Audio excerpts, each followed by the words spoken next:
So should you buy a SCAR 17? Well, the answer is yes. Well, the short answer, because it's a cool gun. It does some awesome things. And if you're a video gamer like me, you've probably played video games with this gun and you want to own one for nostalgia. But the question is actually a little bit more nuanced than just finding an answer from your favorite YouTuber or your favorite military vet or your favorite gun blogger who shot, 200 rounds through it from a bench and then drops a massive review on why you should buy it because he was paid a bunch of money. The question is, should you own, the real question, should you add DMR capability, the ability to shoot at distance, medium, we're not talking extreme long range, 1,500 meters, but 800 meters, 1,000, somewhere around there. Should you add that capability to your arsenal and to what you are capable of doing? And I know there's a lot of people out there who claim to buy guns for the purpose of the Second Amendment, and they own guns for home defense, or they think the Second Amendment's about hunting. And you'll find a lot of these people saying, well, I shouldn't get into long range, or I shouldn't invest in long range guns because as soon as I start shooting past 20 meters, it's obvious I'm going to be committing murder. And to some extent, in a lot of scenarios, that's correct. Just blasting someone walking up your driveway from 1,000 meters away, if you live in Montana, which I see a lot of preppers saying they'll do, that is very, it'd be very reasonable to argue, yes, that would be committing murder. But there's a few scenarios out there, especially in line with the Second Amendment, what the Second Amendment is for, where you could and can and possibly should justifiably engage at distance.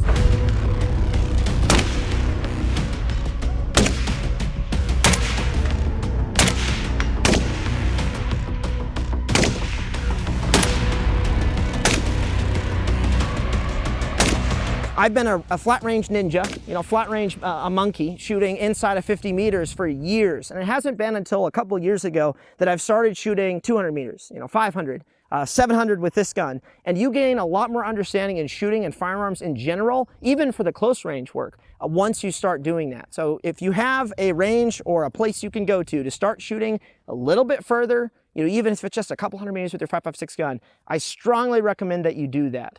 The other thing to think about is if you're one of those gun owners, and there's a lot of them out there, who own 10 poverty pony rifles, 20 rifles that are all 16-inch guns, and maybe half of them have optics. Half of those are unzeroed. Half of those don't even have backup irons. Only 3 of them have weapon lights, and they're actually IEDs on the end of your gun. And then you have that person who's typically complaining about the cost of DMRs or the cost of night vision. So something I think people need to be thinking about, and I want people to be thinking about is, hey, would it be more effective for my arsenal and my capability if I sold some of those guns that literally all did the same thing? I've got 10 16-inch 5.56 guns, or I've got 10 Mark 18s or whatever, and actually invest in a completely different platform that does a completely different thing, that gives you extra capability that you don't already own. Would that not be more effective? You own one 5.56 rifle, you will one DMR for that sort of long range, mid range kind of situation, your rooftop, your Overwatch or whatever. And then the third, which I would say is probably a lesser, priority, but I think there was some very good reasons to have these back a couple of years ago, are little bag guns, little small guns you can tuck away in backpacks that give you a little bit more capability than a handgun. And we saw a huge explosion in people wanting law folders for their 5.56 guns, and people looking into PCCs and subguns and what can they buy. And we'll do a video on that at some point. But it might be more effective for you, and I really believe it's more effective to go and invest in sort of all 3 types of guns, little subgun, your rifle that's kind of in the middle, shooting an intermediate cartridge in 5.56 or whatever, 7.62x39 or 5.45, if you're one of those people. And then also having your DMR. It could be 6.5 Creedmoor, it could be 7.62x51 NATO, it could be a 30-06 bolt gun, it could be a hunting rifle or something. I think that would give a lot more capability to citizens who are owning arms for the purpose of the Second Amendment than just owning 10 PSA rifles, when you only have half of which that are actually developed guns. Now, if your goal is to arm the angry mob, or arm your family or something, big respect to you for that, if you want to own enough guns that you can help people out. But the fact of the matter is, most people aren't owning a ton of guns for that reason. They're just owning those guns because they understand 5.56, they understand those guns, and it's easy. Because getting into this stuff is a little complicated. It can be a little scary at first, but we're going to talk about how to get into this a little bit easier, and we're going to talk about this gun itself. So this is the same SCAR 17 that has been featured in some early cringier videos of ours.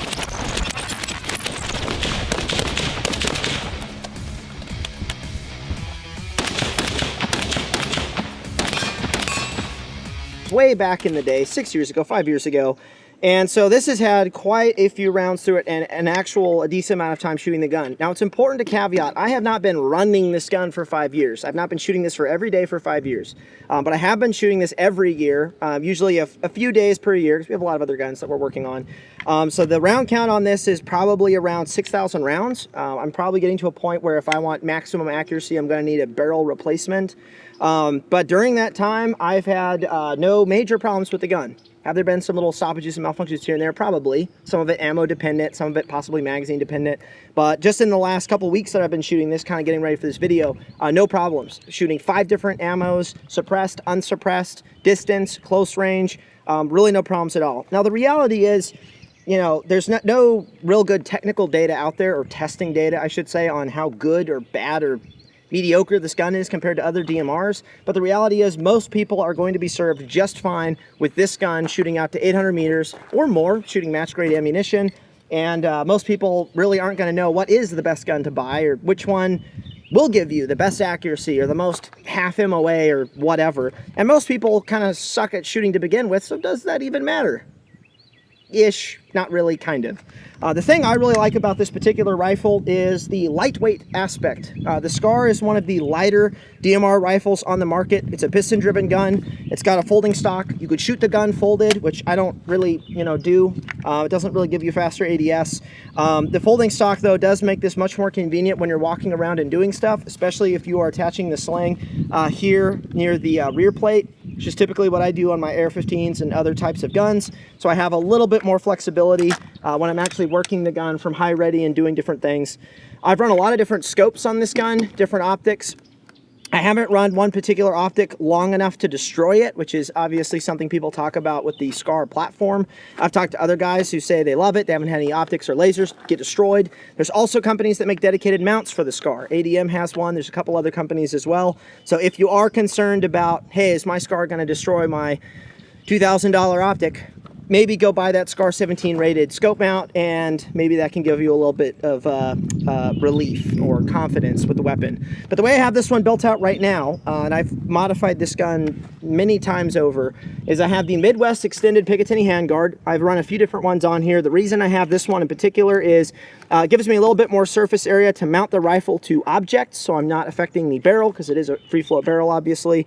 And it also gives me room to mount my night vision clip-on, my PVS 24 LR, so that I can shoot distance at night, which is pretty rad, also a little bit expensive. But on a traditional Scar where the rail ends about right here, unless you're running a short optic like an Elcan or an ACOG, you're not going to be able to work very easily a thermal clip-on or a night vision clip-on. So if you are looking into expanding your capabilities in those areas, you do need to consider having more Picatinny space, real estate, whatever word you want to use, on the weapon. Geisley 2-stage trigger, pretty important. Big fan of that. And then I have, if you have one of the older reciprocating charging handle Scars, like this one, because the non-reciprocating version wasn't out back then, I highly recommend the GG&G angled charging handle. And the reason I recommend this is when you have certain scope mounts with big nubbins, such as this Geisley, when you go to rack that charging handle, especially if you have it on the left side of the gun, like right here, you're going to be destroying your knuckles off of those nubbins. But this angled charging handle is obviously going to keep you free and clear from that. So super cheap little upgrade you can throw on there, not a problem. Also have the PMM bad lever, put a BCM grip on here, also from PMM. And then I'm still running the UGG boot stock. I've got one of the precision stocks from Kinetic Development. I've used that a little bit. It's a little bit heavier. It's more sturdy. It's metal and all that good stuff. But I actually really don't mind the UGG boot stock. I've done a couple things to kind of tighten up some of the tolerances, taping over the cheek riser because I'm not, bumping that up, shimming it out a little bit so it's not rattling quite as much. Because that is something about the Scar. One of the, I guess, necessarily a downside, but the lower and the stock do have a little bit of play in them to the upper receiver, and so I have shimmed some of them out with tape, which is held up fine. It's not a problem. So if you are a little picky about that, using some tape is fine, and it also makes the gun more yours and adds personality, and that's a big deal. Let's see what else we got. We have the Scar, or the Surefire 7.62 Mini. I've run a bunch of different cans. Well, I've run the long can and this short can as well. I'm running the Mini just to keep the gun a little bit lighter. That's also why I have the Voodoo, the new EOTech Voodoo 1 to 10 on this gun. It's a little bit lighter than running something like this, which I've historically run, is the Leupold Mark V, 3.6 to 18. This is obviously much heavier, especially with the spur mount, than running this 1 to 10 scope on here with the offset mount. So just keeping this gun a little bit lighter, carrying all day, really not a problem. And so I still get good signature reduction with this particular suppressor. Surefires are my favorite. They've been the best cans to me so far, but I also haven't tested, you know, every can out there. And so yeah, so that's the overall build. These guns are a little pricey, but the reality is once you start getting into decent DMRs, I'm not talking like the most budget, you know, $1,000, you know, AR-10 type stuff you can get into, but like the more decent, you know, guns built around being a DMR, you're going to be spending $2,800 and up, $2,500 and up, especially if you go with something like an MR762. I mean, those start at like $3 something grand, and then when you add some upgrades to it, you're at $4 to $5. The magazines are $60, $65. So if you do get into the DMR game, expect to spend a little bit of money. And I don't necessarily recommend building your own DMR. You can if you want to, your own like AR-10. But there's a lot of good options out there. I think the SCAR is a great option, and that's just based on my experiences. I can't speak for everyone else's, obviously, and this is just one use case that you're hearing from right now, or one test subject, I guess you could say. Now, as far as the ammunition, this is a big discussion for, you know, what ammunition you should get for your DMR. I'm not going to answer that question. You need to go do your own research. There's a lot of cool Gucci rounds out there, or just new rounds on the market that are highly effective. Of course, there's the new Army round for the X5 or whatever it's called, the Spear. We won't talk about that too much right now. But the reason 7.62x51 NATO is a great option to go with is it fluctuates in price. It comes down in price much faster than something like 6.5 Creedmoor. I've been watching both of those since 2020, kind of seeing how those go. And 7.62 has more or less, as of when this video is published, has come down to really where it was before ammo got all crazy. It's also one of the more common rounds. It's a NATO-based round. And so that's one thing that I like about the round itself. I know there's some better, flatter shooting, cooler rounds out there. If you want to get into those and pay more money, awesome, go do that research. Another thing to take into account when you are choosing a DMR is the magazines. Now, the good news with a SCAR is these magazines will fit standard M110 SR25 pattern mag pouches. But when you start getting into weird guns like the MR762, those waffle magazines, or whatever those are called, they don't fit anything. You have to get dedicated chest rigs for them. They're very hard to find. There's only a couple of companies making pouches, and it's a pain. You can get tacos for them, but in this case, I have a Mayflower chest rig. This can take my RSAS magazines, my whatever AR-10 mags I end up getting in the future to shoot 6.5 Creedmoor, my SCAR mags, I'm good to go, and then my 417s obviously have to have something else because that's just how they are. But logistics is something you need to consider when you are building out capability with a gun like this. You're probably carrying less magazines. You're going to have different kit, probably different placards, different stuff for your plate carrier, different chest rigs. So definitely research those before buying the gun and try to figure out how to actually carry more ammunition to supplement this weapon, because just shooting from a bench with one mag works for the shooting side, but that's not going to work for when you actually start using this gun for, you know, what it was originally intended for. So with all that said, this gun can be shot out to 800 meters. It can be shot arguably further depending on what you're doing. I'm sure you can lob rounds and hit stuff, you know, at 1,600 plus meters and get lucky. But let's see how this gun does at close range, because the cool thing with DMRs, you know, the purpose behind them is it's not just a gun to shoot at distance. You know, it's not just like a bolt gun or something like that where, you know, you don't want to do CQB with it or something. This gun can be shot up close. So let's go ahead and do that with the scope on 1 power, with the offset, and see just how fast we can run these suckers inside of 50 meters. So the first drill that we're going to be doing is one of our standardized courses of fire that you can find on our website. Basically what this is a 9-string course of fire with different tasks involved at different ranges with different round counts, with both weapons being used, rifle and pistol. And this is, you know, shot always the same. It's always the same condition, same everything, so that you can compare your performance to past performance, or your performance with a certain weapon against another weapon. And I've shot this a couple times with DMRs before, and it's quite a bit slower than shooting something like a 5.56 gun. But we're going to see exactly how we do on each of these strings of fire, with this first one being 2 on each piece of paper. I've got 3 USPSA targets. I'm here at 50 meters. Going to be running the scope on 1X or the Delta Point. I could run either. 2 rounds on each, and then I'm going to sprint to the 10-meter line, and I'm going to do 2 rounds on each. Just a nice little simple throttle control, press towards the targets, and rattle off another 6 rounds.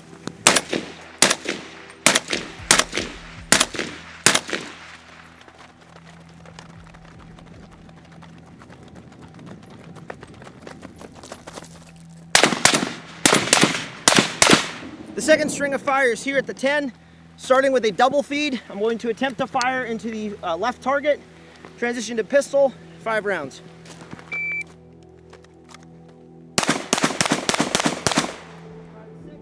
Third string of fire, I'm going to have my pistol already out, facing this target, because transitioning, fixing up your pistol, going back, it's all very subjective and contextual. I'm going to tack mag this pistol, so return it to 100% before I put it back in the holster. Then go through, clear my malfunction, 5 into the center target. Let's do it. Stand by.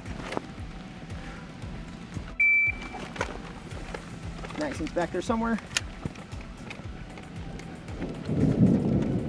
So big. See, I have double feed. Up to the rear.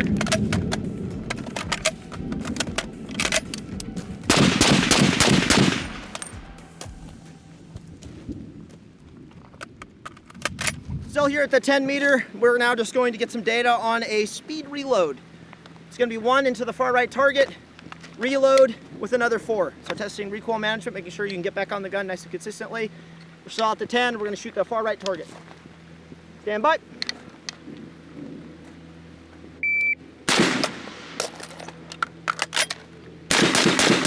So we're going to finish up here at the 10 with 2 rounds on the far left target, turn, move up range to the 25. 2 in the center target, turn, move up range again to the 50, and 2 on the far right target.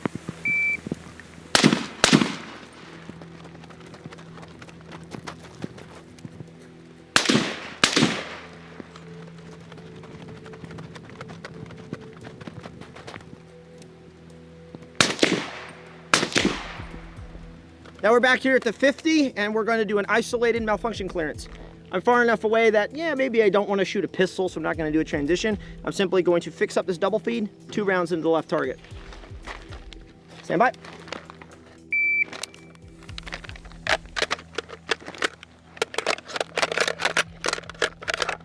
Oh, it's juicy. It's juicy, and it's nasty. Sometimes they do that. This next one, we're going to isolate out, just dropping to the crouched position. 2 rounds on the center target. We just shot the left with the double feed. It's horrible. Now we'll go for the center. Stand by.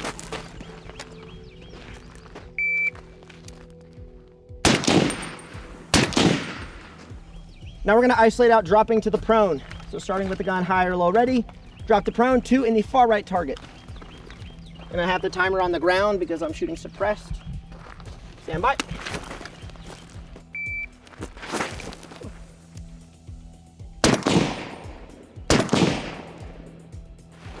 For the last drill, we are going to be shooting 2 on each in the standing, doing a bolt lock reload as we move to a crouched position, 2 on each while crouched, another bolt lock reload as we transition to the prone, 2 on each in the prone, which kind of sucks because you're having to actually move your whole body to hit these 3 targets. And then I have another reload in the prone because it sucks and it's good to work on.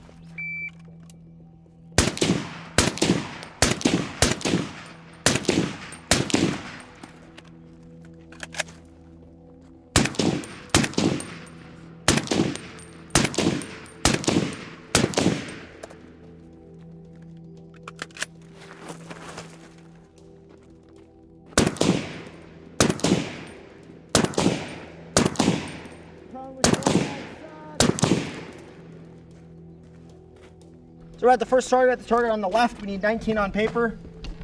We're good, we got all 19. Hard to tell the pistol rounds from the 308 rounds. They end up generating about the same hole. When I shoot this with 5.56, I can tell, like, what are my 5 pistol rounds? This is the transition target. This isn't great. A lot of this is me floating my reticle. I was shooting this on a combination of 3 and 4X with the Voodoo. Not necessarily something you want to do at this close of a range, and not great. Bad timing. Center target, a lot better. We're good to go. We got 1 Delta. It is touching the line, but it's a Delta. 2 Charlie. All alphas. All the rest are alphas. Far right target. We've got 1 Delta. So all 19. So all on paper. So we don't have any misses. Thank goodness. I thought I did. I thought I whiffed the reticle on one of them. And then what we do is we use our handy dandy printout on our website, and I add up all the times for all my courses, all of the strings of fire. That will give me a total time.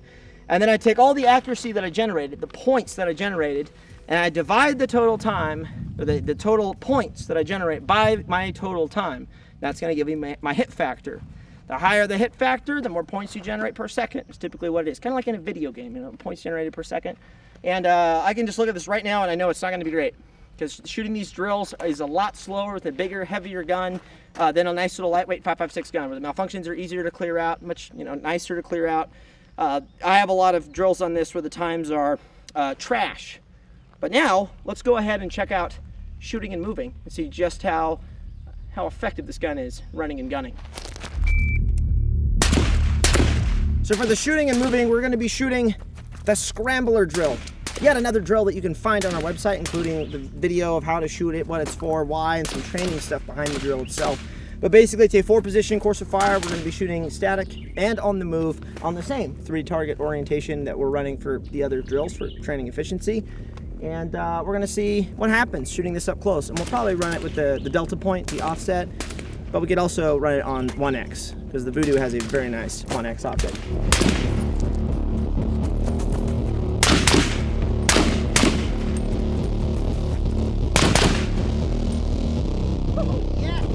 Shooting's not just about speed, it's also about the accuracy. We need 8 on paper. 1 Charlie. 1, 7. Oh yes. This is the mover. You shoot it every time you move, basically. We need 12. All on paper. 6 Charlie. Nice. That means 6 Alpha. This guy needs 8. All good. 2 Charlie with 6 Alphas. So then once again, we take our score and then divide that by our total time, which is 15:17 with 15:32. So it's 30, whatever that is. And that gives us our hit factor. But I can tell you guys right now, I shoot this with a 5.56 gun in a 12 and an 11. It's so much faster, getting on the gun faster, arriving in position. It's lighter than shooting this massive DMR. But I can still put out a decent time and some decent hits. All right, so now we are shooting a little bit of distance. The close range we obviously just did. We're running the offset and some of the scope. Not much of a problem. So I have a mix of steel at various ranges, and we're gonna be shooting kind of that medium range, not too difficult. You can do this with 5.56. We have a standard sized piece of steel with a nice little A-zone gong in the center at 360 meters from here. Now, if I were to shoot this with a bipod, and I come out here and shoot with bipods, you know, eliminate a bunch of variables and really see what's going on with the gun, it's pretty easy, especially with these distances. It's really not that bad. So what we're gonna do is we're not running a bipod on this gun because it's not always very practical either. And we're going to be shooting off this vehicle, bracing off this vehicle as best as we can to give us a stable shooting surface. And we're just gonna move, for this first drill, we're just gonna go 1 round in 3 different positions. 1 off of the hood. Gotta make sure I give myself some artificial offset so I don't skim the round off the front. On the side of the driver door, and then off to the side in a crouch position, braced on the side. And we're gonna go for speed. We'll try to shoot this as fast as we can with 3 hits, minimal makeup shots, hopefully. And also hoping and trying to hit that center A-zone gong. And that's what's really cool about this target from TA Targets. It gives you that sort of, that feedback on where you're hitting the steel. Because normally when you hit a steel target, you don't know where, way down here, right here. But on this target, we can actually see that. Now, as far as DMRs go, this is something that's very important that you do. Go pattern or group all the different ammo that you plan on shooting with the gun. And some DMRs out there are picky. Now this gun's been pretty awesome. Right now I'm just shooting standard PPU M80 ball. So I'm training ammo. I think I paid something like 65 cents a round or something like that. It's not match ammo. I have some of that as well. But this ammo has been giving me a nice 1 MOA group at 100 meters. So I should be just fine doing this. I also know what my offset is if I switch to my match grade ammo. And then you got to pick, well, which one do you zero? And how much of a difference do they make? And then if you're running a suppressor, you should also check to see, when you put the suppressor back on the gun, does the gun return to 0? Is it repeatable? But then also, how does the group change suppressed and unsuppressed? Like I know from shooting groups this week that if I pull this can off right now at 100 meters, I am 2 inches to the right and I'm 2 inches low. Versus having the suppressor, which brings me back there to the center at 100 meters, which is what I want. So I'm primarily shooting this with the can, because as soon as I go back there, that's going to magnify distance. It's not going to be very good. So you really got to pick one or the other. Do you zero the gun suppressed? Do you zero it unsuppressed? Do you know what your holds are? Have you patterned your ammo? So that's something that's super important about shooting a gun like this, and your standard 5.56 guns as well. There will be that much deviation with some ammo, especially match versus ball ammo, like training ammo. and also if you run suppressed and unsuppressed. And it's one reason I really like the Surefire suppressors. I can't talk highly enough about these. The repeatability of returning to zero is, I can't say it's perfect, but it is very nice. I don't have to re-zero the gun every time I put the can back on. All right, and one thing about the Scar that's particularly cool is I'm not shooting with iPro right now, so y'all can freak out in the comments, that's fine. But when I'm shooting distance, I don't typically wear iPro. Most people don't, in fact. The gassiness of this gun, even when it's suppressed, is minimal when it's coming back and smashing you in the face. You know, you don't have a big charging handle right here. It's letting out a bunch of gas and whatnot. So that is something to think about. It's one of my favorite things about the Scar when I am shooting it suppressed. I'm not getting blasted by carbon and all kinds of stuff. And this gun has not been cleaned in a long time. There's a lot of material in here that can go, you know, everywhere. But really not a big problem. I'm not having any issues. So I'm gonna keep shooting without eye protection. But wear it normally. Just at your own, don't wear it at your own risk.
So we're shooting at 700 meters, and I have gone out and shot 5-round groups with this, with a bunch of different ammo. M80 ball, my 175 grain match ammo, and a few others, and I'm getting different sizes of groups. But more or less, the ammo that I'm shooting right now gives me a 1-inch group at 100 meters. So that essentially means this is a 1 MOA gun. What that means, though, is I have a 1-inch circle of uncontrollable point of impact. And when I start to magnify my distance, so at this point being at 700, that 1-inch circle with those 5 rounds is going to turn into a 7-inch circle. This circle is basically the point of impact of my round based on the barrel, the suppressor, the ammo. This is separate from the input that I put into the gun, you know, and how I improperly press the trigger, put my reticle, all that good stuff, or the wind that's happening, or the, you know, the rotation of the earth. It's not really a thing, but at least is my understanding. But outside of all of that, my round is going to impact in a 7-inch circle. And where that 7-inch circle ends up being, based on all those factors, you know, that's going to be on all those factors, but that 7-inch circle is going to stay constant at all times. So where that starts to become kind of tricky is if you start to shoot a smaller target at distance, like our reduced C zones that we have at shorter distances, because that target's only 8 inches wide. So if I have a perfect reticle placement, perfect shot, pressing the trigger to the rear, I'm not introducing any other input into the gun, there's no wind, it's perfectly calm, I could still miss the target even though I'm doing everything properly, everything right, because of this gun being a 1 MOA gun with this particular ammo. And when you start going out even further, that's just going to magnify. So that's something to take into consideration, and this is why one reason why we're shooting a little bit of a larger target. I don't want to shoot a giant gong, but a little bit of a larger target so we can remove some of that variable from it, so I can actually really see what's going on with me, the shooter, how much I actually suck or how good I am at actually shooting. So that's why we're kind of upsizing a little bit. And it is cool to note, I have a Pesco 3810 medium sappy. So this is the most common size of plate, not necessarily you know, the manufacturer, but the size of plate. And in relation to this target, it is very close to the same size of the full C-zone target. So I'm essentially shooting a sappy plate with also a head box, which is pretty cool. And we're gonna see what this gun can do. But yeah, shooting long range gets pretty fun.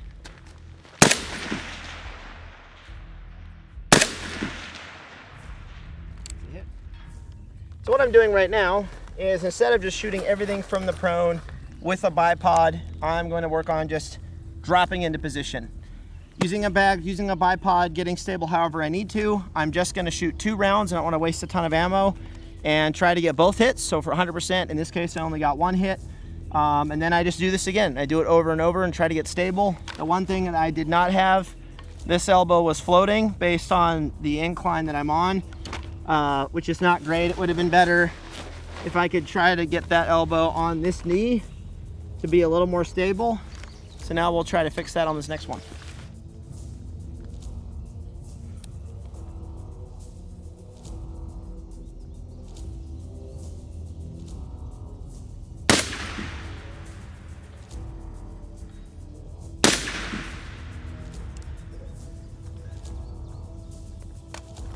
All right, so I can keep doing that over and over, working different positions off of this terrain feature that I have, or you can start to get a little spicier.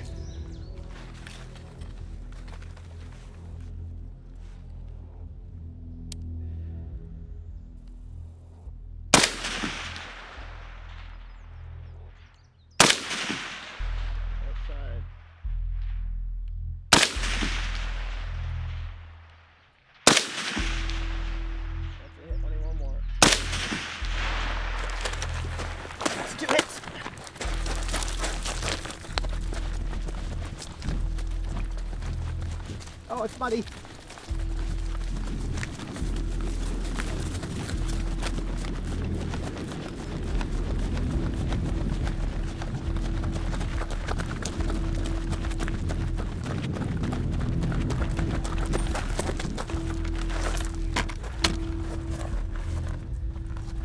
$600.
$500-ish.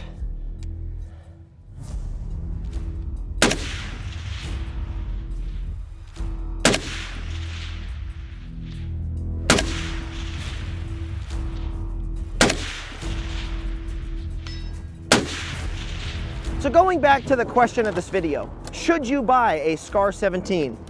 Well, that's going to be a question that you're going to have to answer based on what you're looking for in a DMR, based on what caliber you want to shoot, and based on maybe how nostalgic you are about this gun because of video games like Modern Warfare 2 and Battlefield and games that have shown this gun to be totally awesome, because it kind of is. But I actually really like this gun. I've been shooting this for quite a while, off and on, not, you know, literal, you know, 365 days of the year, but every year a little bit, shooting different ammo, shooting different suppressors, shooting different configurations, popping different rails on, shooting it at night with night vision clip-ons, and this gun has ran great for me so far. No explosions, catastrophic failures. It's eaten all the ammo I've shot through it, whether I adjust the gas system or not, whether I'm shooting suppressed or not. Just been really happy with this gun. It's a lightweight option. Even in its configuration right here, it doesn't weigh a whole lot, and that's something that I really like about the Scar 17. Plus the really soft recoil, just due to it's kind of a slower delayed, not like a delayed roller lock gun, but it's sort of a delayed recoil, which the fun thing is when you're shooting a Scar 16, this is something I noticed early on shooting a Scar 16, is you can actually outshoot the gun because it kind of cycles a little slower and it takes longer for the sight to return from recoil. But on the Scar 17, not as much of an issue because you are shooting a larger round with more recoil anyway, so having that sort of softer impulse is really handy, especially for follow-up shots at distance and things like that. So I think it's a solid option. Now, whether you buy the reciprocating version, the old version, or the newer non-reciprocating charging handle version, both are gonna, in my opinion, do the job. But again, you could buy this, kit out a gun like this, put a really fancy scope on there, put a really nice suppressor on there. But if you're not shooting and you're not actually learning your weapon and you're not grouping different ammo and really trying to familiarize yourself in the capabilities or even the constraints of that particular weapon, you kind of suck. You're still gonna have to get out there, you're still gonna have to train, you're still gonna have to go somewhere to be able to shoot distance. And I did a poll recently, this is really interesting, on my Instagram to about 30,000 people who entered the poll. And I said, hey, do you have 200 meters you can train at? Because that's a great distance to shoot at with 5.56 and guns like this. And 30% of the people said, yes, I do. But I also had a bunch of people who messaged me and said, if I drive 2 hours, I can get that distance. And they were kind of saying it as a complaint, but it's also kind of a benefit. Like if you have a place you can drive to 2 hours, 3 hours away, I strongly recommend that you make that one of your training days. Instead of going to the indoor range and only being able to shoot at 10 feet or go to your favorite outdoor range with a 25-meter bay, taking that day to go somewhere where you can shoot 200, 300 meters and invest a little bit of time into that, you'll end up shooting less bullets, so it's more cost effective, but you'll also learn more about your weapon and what you can do and how much you suck at shooting distance. So if you have that resource, definitely use it. If you don't have that resource, then you should develop it. And if you live in somewhere like Chicago, well, I pity you. You're still gonna have to drive somewhere to shoot that kind of distance. So all that to say, definitely get out there and train. And if you're interested in the drills that we shot earlier today in this video, go ahead and hit up our website, go to the training section, click on drills, and you can see videos showing how each drill is shot. You can see different weapons being used in them, different hit factor scoring. I'll tell you guys right now, I'm gonna shoot those drills slower with this gun because there's more recoil, it's a heavier weapon, there's just more going on with it than a little lightweight 5.56 M4 type gun. So definitely hit up our website if you're interested in some extra training materials to make your range days a little bit more efficient, a little more purposeful, and also so you have a little bit of a benchmark to shoot against. So until then, we'll be talking more about other DMRs in the future, but if you suck, you suck.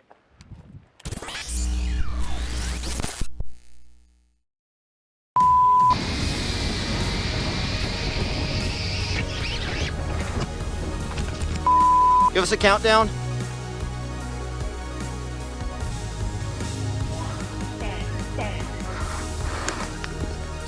Start over. You're filming in the rain, and now the gimbal is just has a mind of its own and is just spinning.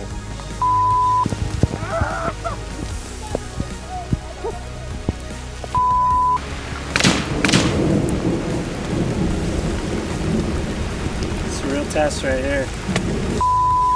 Good times. Yeah, I had it on 10. It